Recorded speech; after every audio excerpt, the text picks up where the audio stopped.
Hello and welcome to another Star Wars fan films. It's our second time we're doing this, and we're recording this on a very special day. And with, of course, Will Bunce, who's a devoted Star Wars fan as usual. So, Will, may the fourth be with you. May the fourth be with you too, Adam. I'm very excited for this, and I don't know about you, but we've got some very interesting films or short films to review. Oh, One of them, obviously, we could say is terrible, and the other one lives up to expectations, I guess you could say. oh no, they're both fantastic. I think they're both fantastic in their own little rights. No matter if the film is good or bad, let's be sure about that. Of course, this is just another bonus episode. It's outside the normal series that we do. We just look around some little fan films that are obviously predominantly with the theme of Star Wars, and then we just give our review. And we only just pick about two films. If we picked any more or any less, it wouldn't be enough detail. We're looking for really only short films to review. So if you got any suggestions, of course, give me a shout, give me a text, give me an email, and of course, we would obviously appreciate those ideas that we put across. Yeah, absolutely, Um, absolutely. Yeah. so of course, today's obviously, like I said, is very special, especially for many Star Wars fans. Have you picked what film you're gonna watch, or are you gonna just watch the whole trilogy? Tonight I am going to be watching Rogue One, Yes, brilliant. one of the best films that Disney have made since they took over the franchise. Really? Mm. I think Force Awakens was probably one of the best for me. I mean, Rogue One, yeah, like I have Uh, to agree. Like after its time, it's been the best standalone Star Wars film of the Star Wars mm. stories. In terms of I the think out of the two spin-offs, it's definitely the best. But I think for me, it's just it's right up there. It's the top one for me. yeah, fantastic, fantastic. And I like we say, we both love Star Wars just for just for its culture and its success that it's made throughout all the years that has become. Mm. So like I'm personally going to be watching Revenge of the Sith, which is episode 3 with my girlfriend. The way Oh. we're doing that is we just do a FaceTime and then we watch it. And if she sometimes just has no idea what's going on. um, but like I'll give her like suggestions, and like if she has any questions, I'll just pause it and then we'll tell her what's going on, and yeah, go from there. But we enjoy, we try and like obviously keep each other like in contact as much as we can during these times. And there's obviously, with these days, like there's usually conventions, especially today. But Yeah, obviously, there is. There's actually a quick heads up, guys. There's a convention actually at the Elstree Studios in September this year. It was meant to be in April, but they've postponed that. So that is going ahead in September. So if you guys maybe are interested in that, go and check out Elstree Studios website, and there'll be further details on there. we can leave the link in the description. So if anyone wants to Yeah, yeah. have a look, so of course Will send it over to me, and then you can check in the description just down below. Um, And I'll also be going, hopefully, guys, so you can meet the one and only Will Bunce there. So yeah, he's becoming a celebrity on this, that's for sure. So let's get let's get straight into this. So I think it's my turn to choose which film we start with, and I want to Yep. be a bit different. I want to start with Exile first, just because Okay. I think not saying there's not as much, but I like to review bad films and films that don't make me happy. That's for sure. So the first one we're gonna review is gonna be Exile. And it's a Star Wars fan film, and it was meant to be an episodic series from what I was looking at, but they only managed to make one episode, and yeah, there's a reason for that. So it's directed by Pokey Spears. I hope that's not like an acronym for. If that's her name, that's pretty unlucky, because I believe she might be related to Britney Spears and Noel Braham. Braham. Braham, yeah. I don't know. I just saw Brian Ham and I put them together. So Noel and Pokey, written by Noel himself, produced by Mario, Georgina, Lydon. Like, there's quite a lot of producers in this, so it was quite a big project, quite a major project. Um, and not only did Noel write and direct it, he was the main protagonist, which is Markle, and Pokey was also in it as the Inquisitor. So both directors directed. Played the lead roles in it as well. Yes, so already we've got a bit of a problem because maybe they were struggling for budget or whatever. Um, but you can't direct, write, and act in it, like unless you're like a mini role. For example, when we reviewed Thor Ragnarok, the director Waititi played the voice of Korg, which is obviously that funny rock character from Ragnarok onwards. I love him personally, but you can't class yourself as the main protagonist unless it works for some reason. But anyway, let's be a bit positive about this film. I mean, we're not going to go from start to end. We'll just do it as an overall. I mean, Will, you may disagree with this, okay?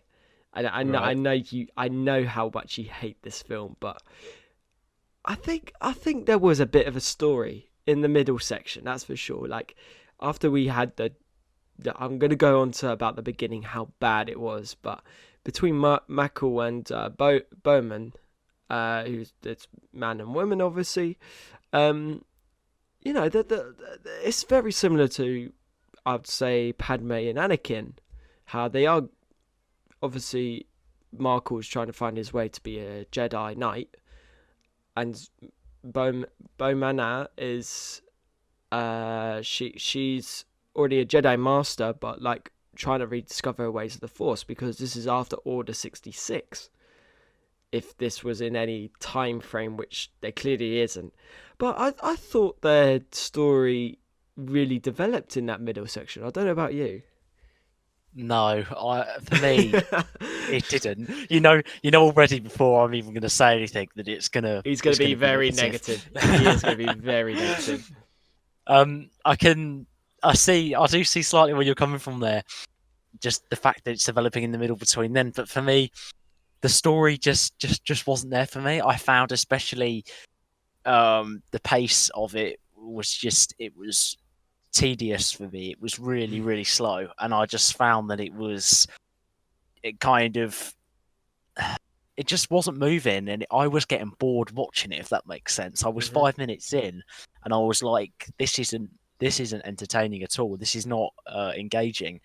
And obviously, I watched it to the end, but it didn't captivate my attention. So, Okay. I mean, yeah, I must agree. Pacing and the whole story was fucked. Like, I will get onto that. Don't you worry. But I thought in terms of them too, I know there was just your stereotypical love story, but at least there was, it was a bit different. You get these fan films where it's like very high energy and there's a lot of action sequences going on. There's beautiful visual effects. But what I just liked about it is they switched the tone straight away to make it a bit more of a serious film, and it's just like, okay, cool. Like I like this part of the film. I like the direction it was trying to take us, and there was a nice interaction between them two, how they were going to get to certain places, and they were going against the Jedi way no matter what. So, if there were more episodes, I would have liked to see the development between the two characters, because if you remember right at the end, I don't know if the Inquisitor fully kills off Bomana when she is like knocked out. So we don't know. We don't find out because there's no other episodes after this. But yeah, like I just like them two characters. Where have you got? Like I know you barely got any positives, but let's try start with positives. Right. What do you think? Right, regarding them, I would say yes, they are good characters. I like like the relationship of obviously master and apprentice. The master clearly cares about the apprentice, which is obviously a good thing that happens. But I feel like for me, the romance between them. I know you were saying like it was like similar to Anakin and Padme, if you like, but for me that was just a big negative because two Jedi aren't meant to essentially like love each other. And for me, I just felt it wasn't necessary. And although it's not in a Star Wars timeline, it just felt more out of place to me with that in place. And actually, it wasn't like a Star Wars short film.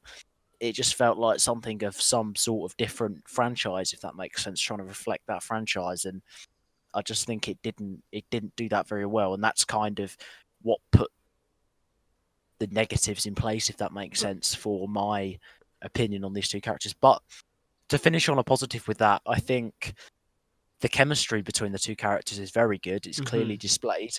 I think that's obviously a key component between any characters within any kind of film or anything like that, or any kind of video. That's essential. And I think as well, like the just bringing kind of in like the fighting style of the characters as well. I think the way that the apprentice is fighting clearly reflects that of the master. So it's kind of obviously the chemistry is reinforced there through Mhm. obviously the master having taught the apprentice, if that makes sense. Yeah, yeah. I want to go back to the romance because you said, well, Star Wars. You said, well, it's not. I don't really like the romance. Star Wars is not all about that. But I want to counter Mm. your point is saying, well, hang on. In the original trilogy, we had Luke, Leia, and Han Solo. That was almost a three-way tie until Luke found out that Leia was his daughter. So, okay, that's romance in there. The original trilogy, you got Anakin and Padme. That's romance in there. And then in the new trilogy, you got massive spoiler. Just gonna put the spoiler alert sirens out there. Just let them ring out right now. That Rey and Ben had a romance right at the end. So I'm sorry, Will, but like then romance is in Star Wars, and the romance in this, I feel it gives a bit more juice to the story because if there were just two Jedi Knights going around, like because then you get something similar to Maul the Apprentice where they're just fighting and it's a bit plain and boring. With this, at least they've developed something, so then it's like, oh, in the future, this could come back to bite them in the ass. For example, like Yeah. Padme and Anakin's like relationship, that really failed, in my opinion. Mm. Yeah, no, I agree with that. I think just a quick note on that. I see where you're coming from 100%, and it's kind of I get your point of it's a nice change from just continuous fighting and lightsaber clashes and duels and combat, etc. But I think just to build on that, something I've just thought of just now, actually, I think they kind of in this short film Exile, I feel like the producers and the directors just kind of threw it in there, if that makes sense. Yeah. I think it could have worked as a formal, not formal, but kind of informal level of master and apprentice. Like Hmm. obviously the master cares about the apprentice and is willing to die for the apprentice, but I think just the romance was just in there for the sake of it, just to Mm, say, oh look, we've done this because we can, and I think that for me it was just unnecessary, yeah. and it could have worked if the apprentice and the master were just kind of more on a professional kind of level, if that makes sense. Okay, yeah, yeah. I completely understand where you're coming from. Yeah, maybe it was just thrown in there, but maybe like I said in future episodes in this series, in that series, if they actually like manage to like complete it, it might Yeah. have come back to bite them. But obviously, we only treated this one episode, so then we have to agree. Um, Mm. but again, like like you said, I like the choice that Markle had to make when like the Inquisitor had Bowman on their knees, and then like he had a choice, whether to become a Jedi or turn to the Sith to then kill the Master, so then he can have more powers. Very similar to what Anakin's choice had with the Sith and obviously the Jedi way. But outside of the story, I mean, there wasn't very many positives, but at least, you know, there was a good use of screen wipes that transitioned through. Some of the editing was quite nice, quite good timing. I thought again, like the cinematography, like seeing your notes, was very good. I Mm. think. Yeah, I think yeah, I agree 100%. Cinematography was a high standard, and was of good quality. Like you said, yeah, good use of the screen wipes. Like you said, Mm. a smooth transition, really good. Um, Was I any think as well. was Go any on. scenes that stood out for you in terms of cinematography wise? Um, I'm gonna say not particularly. No, I just thought they were all nicely embedded together. I found it was all like nicely done. To be honest, nothing really stood out as oh, that's that's of a brilliance beyond the rest of it. I thought it was all to a good standard. That nothing particularly caught my eye, if that makes sense. I thought it Okay. was all of good quality. I also just want to add quickly on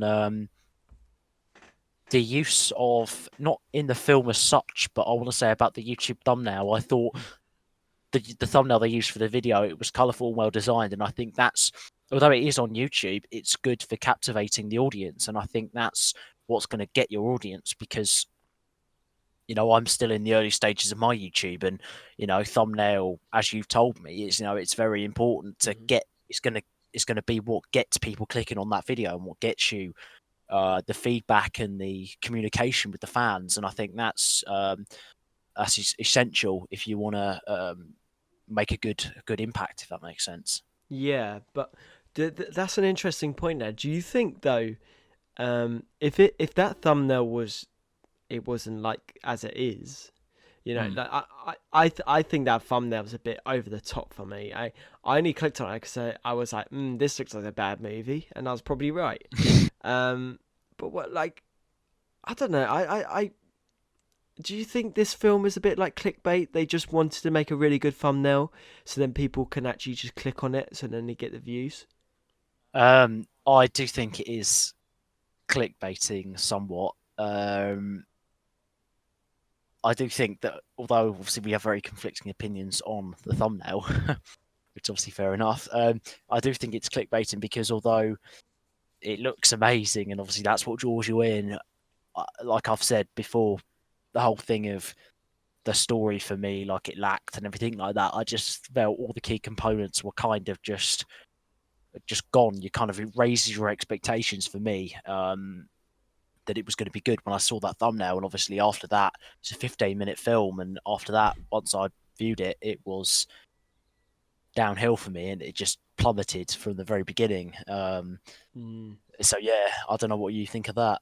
I mean, I think this is a good time to then talk about this beginning of probably one of the worst beginnings I've seen for a title Star Wars fan film. Like, even though like we only rated these four films, like other fan films that I've watched in my own time, um, this is terrible. The beginning is terrible. I mean, if we start, even before getting into like any kind of like little bits and bobs, the titles and the credits for any short film, you expect your titles and credits to take up, like, if it was a 20-minute film, minimum maximum, like 1 minute.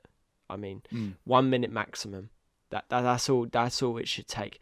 Not bloody 8 minutes or 9 minutes of a 15-minute film, because the titles was, the usual length for Star Wars. Um, mm, it has the infamous title crawl, which by this point I was enraged, because what they've done is the titles came after a specific scene, the beginning scene, which mm, had no context whatsoever to what was happening, apart from we knew about the Inquisitor. And then the credits was probably the same length as you get for like a Star Wars film, which I was just like, well, what a waste of a film. Like, this film should mm, only be about 6-7 minutes long. They just filled it with these titles and credits to a mm. ridiculous length. Yeah, just to build on that, actually looking at your notes, what you got down, like you mentioned, obviously they're really, really poorly done. And I think what it only generally tells you is like the Inquisitor is the bad guy. Essentially, that's all Yep. it tells you, and nothing really else. I thought just before we do get on to Kenobi, just a point to make actually. The description for Kenobi, it's short and brief, and Mm. it tells you everything you need to know. It tells you what's going on, and we'll get to that when we get to Kenobi. But this just literally it summarizes it as the Inquisitor was the bad guy, obviously in 4 words, and sorry, 5 words actually. For me, like that's and like you were saying, it's not great because it doesn't summarize the story, and it kind of makes you think, well, what kind of production or project is this if it's only telling you that, you know? Why is it in there? Why the title's in there? Why couldn't they not be creative mindsets and go, instead of Hmm. copying what Star Wars are trying to do? I mean, they're already taking off Star Wars products of, we had Darth Vader in it. We also had Boba Fett for some reason. So I will, that was I would, for me. That was a poor placement putting it I will get onto it. Don't you worry. But they could have been, like for example, Vader Shards of the Past. They did something different. It wasn't your standard like Star Wars, title sequences and all that. Something different out of the ordinary, quite unique. Yeah, and the same with Kenobi. Their titles was bang bang short, bang on short. They just Mm. said had Kenobi. They didn't have a whole bloody, you know, Running of sequences. yeah. You don't need that for a Star Wars short film. And then obviously, so before the titles, I mentioned there's a beginning sequence. It was fucked. It was fucked.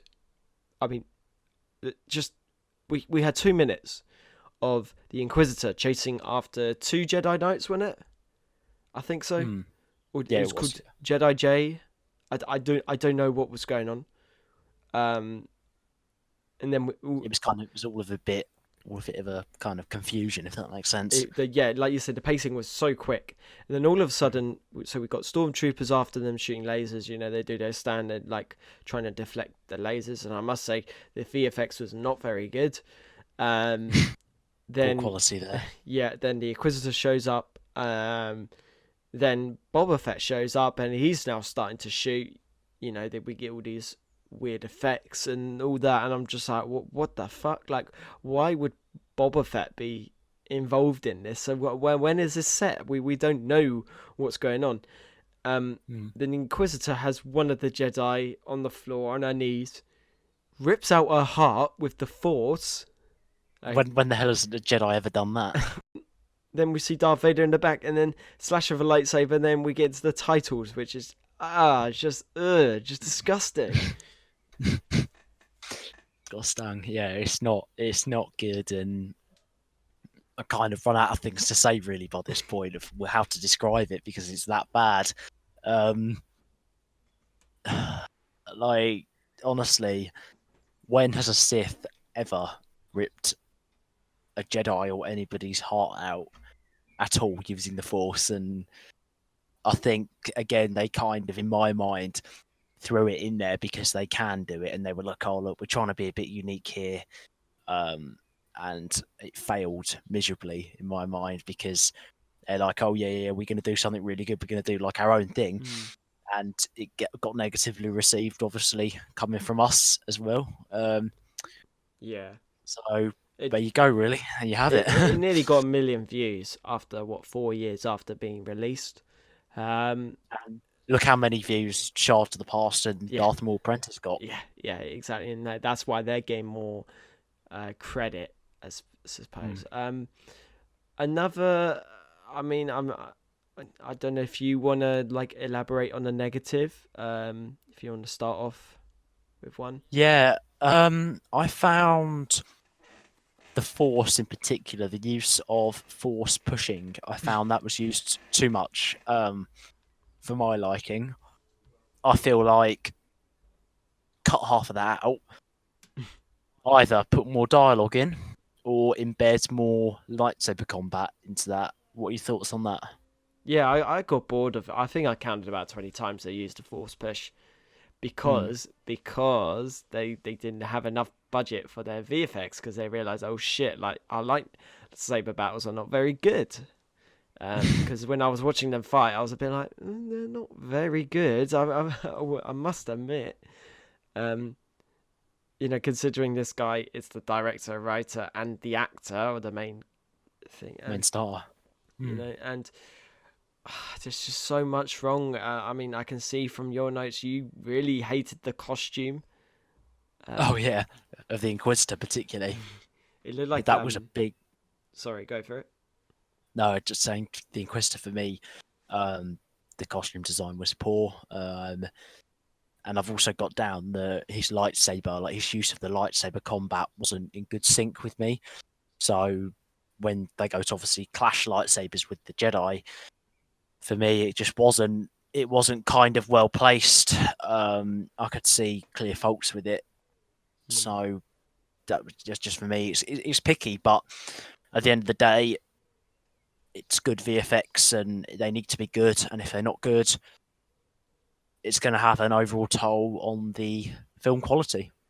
Yeah, it's quite tough, and especially for these projects. But I must say that the Inquisitors, kind of like mask, let's just say, it looked like you or their face. Like, I call it face painting. It looks like if I wanted to go to, if I was 5 years old and I wanted to go to get my face paint done. Yeah, Disneyland. Yeah, I want to become the Inquisitor, or whatever. I don't know. Darth Vader. I was just trying to think of, like, say, Ursula. I don't know. Yeah, like it was really poor makeup, I think, as well. I think they and like you said, maybe like if they knew their VFX budget was very low, like they could have done something similar to. I mean, a good example is Kenobi. Like, maybe develop the story a bit more. I mean, we'll get onto Kenobi in a bit, but like I would say, I think their main focus was like, hey, we got a Star Wars idea and we got some VFX we can use. Let's try it out.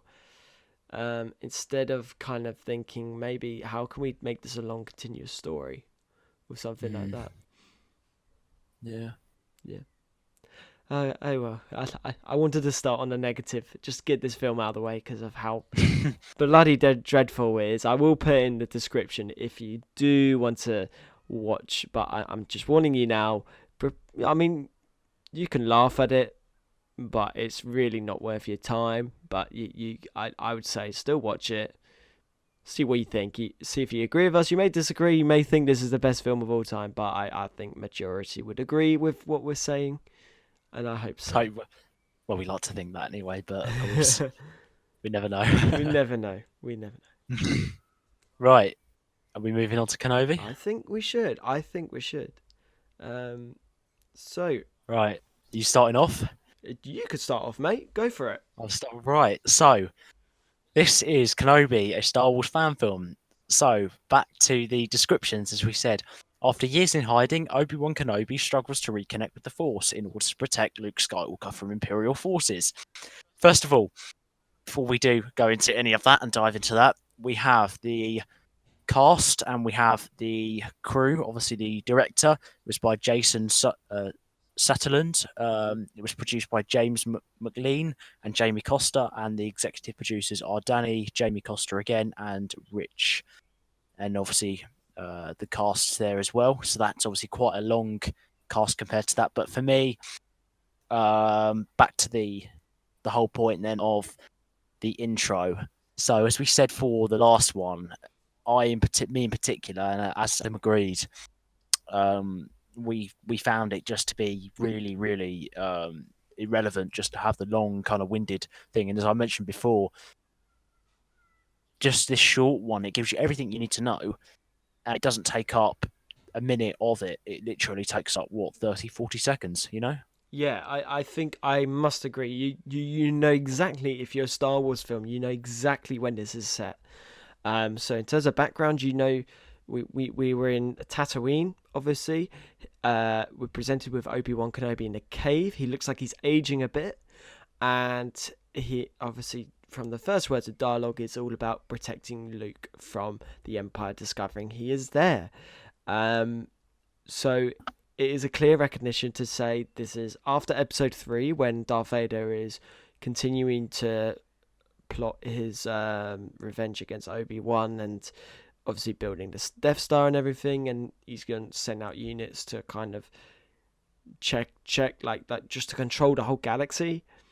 So this is, and I think this is must be before Rogue One, so it's in between Rogue One and Episode 3. So it's a really good kind of in between movie, I'd say. So like I personally, I would watch Episode 3, then I would watch this, then I'll watch Rogue One, I think, or even watching Rogue One, then watching this, and then this is like a nice kind of transition into Episode 4, etc., etc.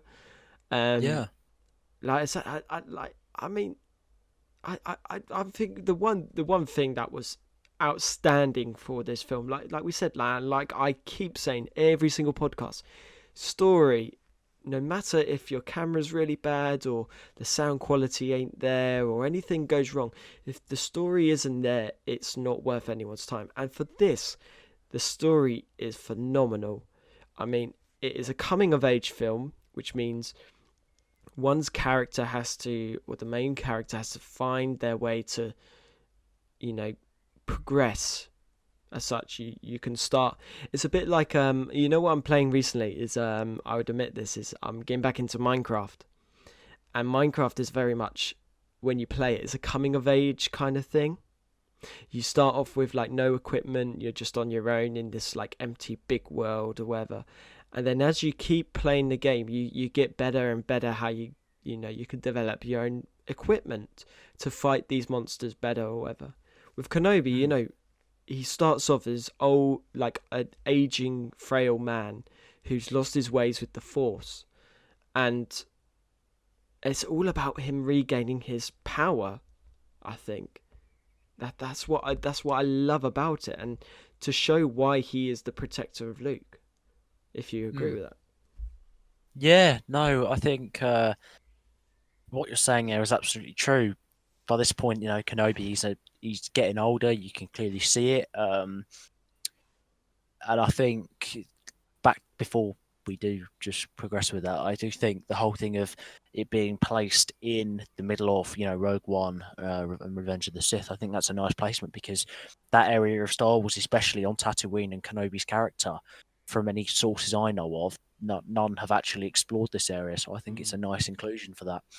But just to go on to more actually onto Kenobi's character, I think, like I said before, he's clearly frail by this point, and he's getting older. The stress of what he's experienced with all the 66 has obviously taken a toll on him. He's become very unsure, lacking confidence, that kind of thing, which obviously you would expect him to by this point because of what's going on in the Empire, etc. And I think just the whole thing behind the story of Kenobi trying to reconnect with the Force, like you were saying, Adam, of how that story of what's he going to do, how's he going to do it, and I think especially that sequence moment of is he actually going to step in and save Luke, or is he going to stand aside and let it unravel and see what happens? Yeah. And it's just nice, and he faces these challenges. Not just because the Empire is like very close in terms of finding out where the son of Anakin Skywalker is located, but also his uncle questioning Kenobi. Is like, why are you still here? We want you to go. You have no place here. We've got him. We can protect Luke. Take care of him. Yeah, I know that's questioning like Kenobi's ability and progression. And Kenobi goes through these emotions and physical and mental aside. How he's trying to regain his power with the lightsaber, and then he's beaten down by these Tusken Raiders when he sees the Star Destroyer that's coming to obviously find Luke. And then it's a nice, really like just in the final battle when Kenobi is, we think he's going to be captured. He then re-engages with the Force, and then he protects Luke. He does his job, and it's just amazing character development. Mm. you know. Um, Yeah. just another positive. I think like again, any film, the more simple it is, the better it is. And for this, the VFX and special effects were used to perfection, I think. And it just really shows. I mean, especially in that final fight where it's all released and we gain that build up of tension and then it's all there. And unlike like other films like Vader the Shards of the Past, we start with these massive VFX and explosions and then same with Darth Maul where it's really fast paced and it's just action. This is a nice build up of tension until we get that final battle, which Mm. which us as audience members deserve to see.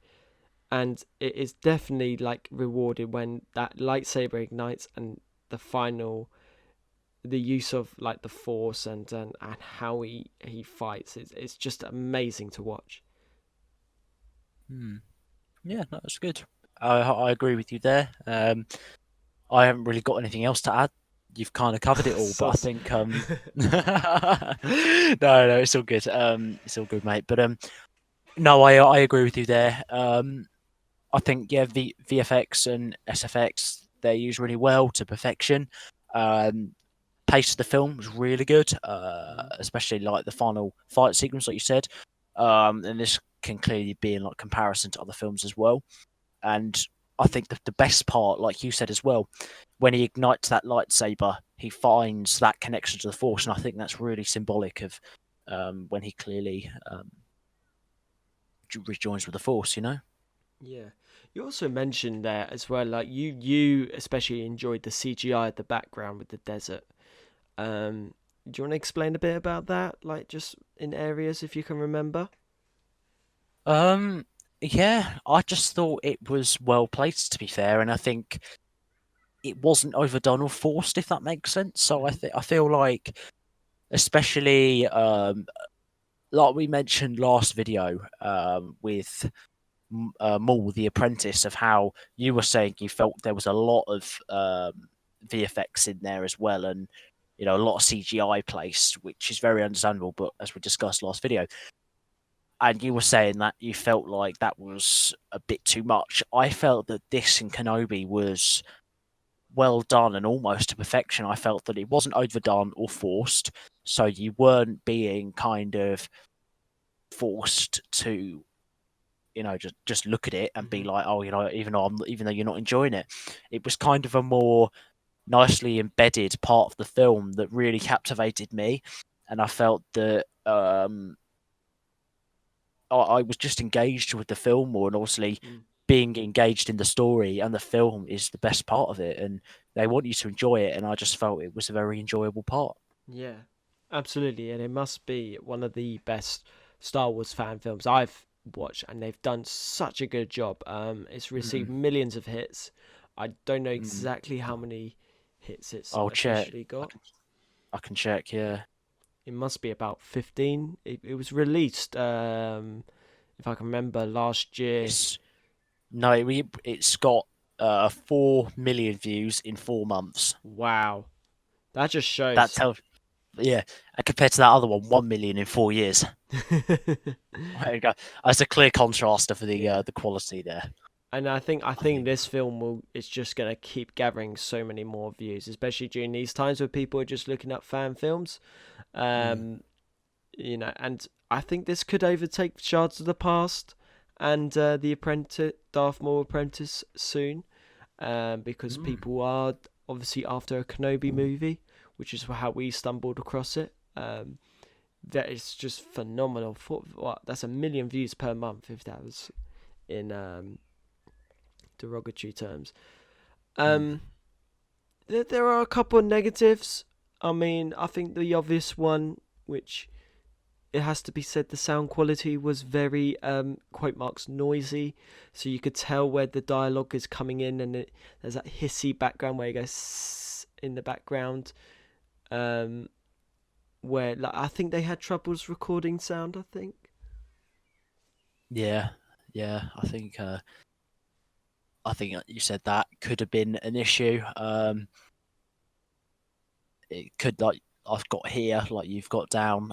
It could have been improved drastically, I think, and maybe that's just something that there was a difficulty for them, perhaps, Hmm. Did you maybe. feel the sound kind of distracted you from the story though? I didn't find it that much of an issue, if I'm being honest. I get where you're coming from, of course, but I think that it was there, it was noticeable, definitely, but I don't think it was a story affecter. I think Hmm. the story still progressed relatively well and flowed very nicely, and I don't think the sound quality was quite a big issue with that. Okay. I mean, it just depends. It depends if it was very obvious. I mean, I just noticed it a lot when he was in that cave scene. I think they just had Mm. a few problems with that, especially you could just hear it when they're just going to be speaking. It's very, it's very irritating for the ears, or they try to dub it or whatever they can. Um, Yeah, yeah. is what it is. But you also put in your negatives. I mean, I put another lightsaber thing, but I think yours is a better one to mention. Is yeah, I get that it's the VFX maybe. You said his lightsaber bullets were deflected a little bit late. I don't know. Yeah, I mean, again, it's picky, but I just felt the timing of when Kenobi did raise the lightsaber to deflect the blaster bolts back was a little bit off for me. I just felt the VFX kind of were let down a little bit there, but again, it wasn't a story effector, and it wasn't because the way I review things, I review them with a very critical point of view, but that's just me, and I think that because of that, I had to mark it down because of that. But like I said, it wasn't a big issue, and the average Star Wars fan, who isn't fully hardcore like I am, I would say, wouldn't pick up on it at all, and I don't think it's a big issue. Maybe all I can say is to them, maybe just try and look into that perhaps, Mm. and try and get that sorted. But if you guys can't, then it's not the end of the world. And I can fully understand, if they were on a budget, etc., and they couldn't find the funds to do that. But it's just a little minor thing. Yeah, and you also I noticed on your notes, but you also said about especially that final kill where Kenobi stabs the Empire officer. You said that wasn't your favorite moment. Why was that not your best moment for that film? Um, I felt like that. I mean, again, um, it's difficult to put in words, but if I just said it was kind of more not the Jedi way, although he's just connected with the Force, I wouldn't say for me you would expect Kenobi to somewhat, do that action of not actively killing him, but maybe not going out of his way. But you see where I'm coming from? If I'm Yeah. saying like you wouldn't expect him just to go and jab the lightsaber straight through the officer, you'd maybe give him the chance to maybe use like a Jedi mind trick on him or something, like he obviously did with that stormtrooper at the end. But or something, because obviously, although he has just reconnected with the Force, you'd expect him to be more kind of remembering of his Jedi teachings, or perhaps or something like that, or the morals of the Jedi of to show mercy and things like that. Keep us to the peace. You know. I still liked it because remember, well, he was obviously the main bad guy throughout this. Do you think the writers and the director wanted this because it was almost like this is the audience's reward to see? It's almost like a revenge kind of part of the movie where we want to see this guy get brutally murdered. And I can Mm. understand, but remember, Kenobi just reconnected with the Force, so maybe he hasn't. He surely can't be remembering his Jedi ways as he was, mercifully killing all the stormtroopers that were trying to kill him. Remember, Mm. and if Yeah. Kenobi didn't stab that guy, he would have got shot in the face and probably would have died. I don't know. Well, I think it's a debatable thing, but you never know, really. I Yeah. mean, I can't. I've got nothing really to add on that, but It's um, a difficult thing, and I think people would have definitely more opinions or different opinions yeah. in terms of that. And it's one of those debates you could go on for ages, isn't it? Or if you have your I own think opinion, stick to it. exactly. Yeah. Anything else to add? So, I mean. Um, I mean, I've got down. Well, I've seen that you've got down. He was a bit too obsessive with the lightsaber. I don't know. I don't think we've mentioned that, have we? I don't. We haven't mentioned that, have we? Nah, we haven't. No. I mean, it's not a big thing, but for me, like, I felt like, yeah, I can agree with that. I think that he was very hesitant at first, but he kind of was holding it, and then he thought, do I ignite it? Do I don't? Do I not? That kind of thing. Yeah. I don't know. I thought he had a very weird connection with it, but again, but it's that just build up. I maybe I just disagree. Maybe my opinions are disagreed. But I just liked it when he was kind of very much connecting with that lightsaber. Yeah. No, it was just a nice touch. Maybe too much of that lightsaber. That's what I was trying to mention, but I don't know. It wasn't too much of a like really obvious. I don't know. Yeah, yeah. But that Um, was I think it was clearly the better of the two for me, hmm. Kenobi. And I think definitely out of the four we've now reviewed, I would say Kenobi is I would say second on the Ooh, list. I. I don't know about you there. So what's your rating for Kenobi? Let's do Kenobi first. What's your rating for Kenobi? So out of four, I'd put Kenobi as second. I would put Shards of the Past number one, Apprentice, Darth Maul the Apprentice third, and Exile as number four. Okay. Well, what about out of 10? Out of 10 for Kenobi? Out of 10, I would rate Kenobi. I'd give him an 8. Ooh, that's a bit harsh. I think this is. See, I think Kenobi is the better than Shards, and like I said, if Shards do episode 2 really well, then obviously Shards may overtake. But I think Kenobi for a standalone film is one of the best. Mm. And you know what? Apart from sound and apart from his obsessiveness with the lightsaber, I'm giving it a 9.5. I'm gonna Wow, be wow, generous. I that's think generous. Wow. I think what they've made is a masterpiece, and it's something the fans really want, and they pulled it off so well. And they think they've done everything to the best they can, no matter like even if it was small sound details or little bits of the story that weren't really there. I think a 9.5. It's definitely higher than Shards of the Past at the moment. It's one of my favorites of all time. Um, then we come to Exile. Um, do you want to rate first, or do you want me to rate first? Um, I'm happy to go first. I would give Exile a 3 for me. Okay. Um, You? yeah, I think I might have to agree. I mean, it wasn't like completely. Wasn't a complete flaw. I was going to say it wasn't like there was a bit of story. So I think on a nice day, I'm gonna give it. See, I'm being nice. I'll give it a 4. It was still bad, but it wasn't like, you know what? Today's the nice day because it's May 4th. Actually, no, I'm gonna change it. I'm gonna change it to 3 now, because Are you? I Okay. remembered about the credits and the titles, and that actually pissed me off. Um, so I think yeah, a three is probably the highest I can go. 4 is like way too high. Actually, remembering that. So yeah, that's definitely our lowest movie of all time. So Fair enough. I think that concludes for today. A little bit shorter, but it was just a nice, juicy content of like we always do every single week. Um, so obviously, be sure to check out all the podcasts. They're listed on Spotify and iTunes. You can follow the link down below. It's just the AM_filmmaking podcast. Once again, thank you, Will, for jumping on. Be sure to check out his YouTube channel, Humanities Reimagined. He's obviously got all our podcasts on there, as well as his A-level revision. So anyone who's bored during lockdown and wants to re-engage their brain in some A-level tutoring, he is the man to go and see, and obviously listen in, of course. So yeah, it was really nice. That's it for today. Hopefully we can do another one of these episodes. We want to continue this as a series. So see you all next time.